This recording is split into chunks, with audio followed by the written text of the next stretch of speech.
This is a quick start guide for the Excel Skills fixed term deposit template. The template can be used to compile an investment account statement for any fixed term deposit. Let's start with the transaction codes.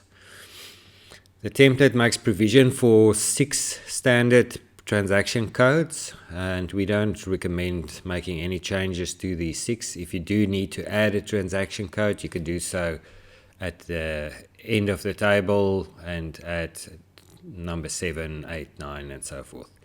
Let's look at the statement sheet. So the statement sheet is where you record every transaction that needs to be included on the investment account statement. The columns with yellow column headings are user input columns, and the light blue columns contain formulas which are automatically updated. So your first entry on the account statement needs to be an interest rate change transaction, number 5. That will always be your first entry, and that should be the interest rate that's applicable to the investment. The second entry should be the investment of the funds, which is transaction number 1, and that basically creates the investment.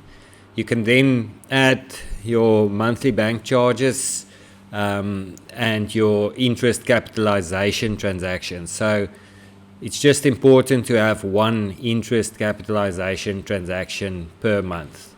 So that interest capitalization transaction actually adds the interest to the investment account. So if you don't record that transaction, no interest would be added to the investment account. So where the transaction amount is 0, it's automatically calculated. So the interest capitalization transaction is unique in that sense, because you don't need to enter an interest rate. That will be 0. That will basically always be 0 except for transaction number 5, where you update the the interest rate.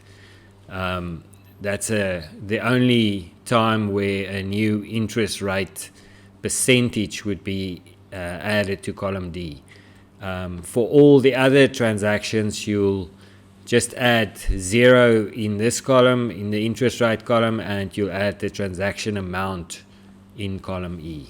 As you can see, bank charges has a negative value, and all investments of funds would be positive, and then your withdrawals would also be negative. And then you just keep adding transactions to your template as you go along.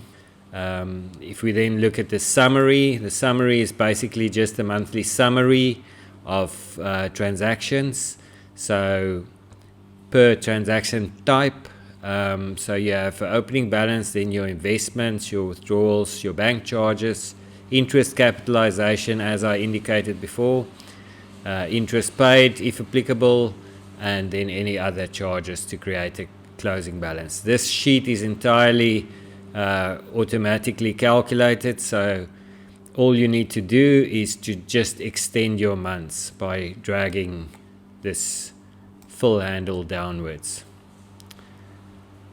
And that's basically it. If you need any further guidance on the template, please go to the instructions sheet where we cover all aspects of the template in detail, and you can also visit our support section of our YouTube channel where we post videos based on customer feedback.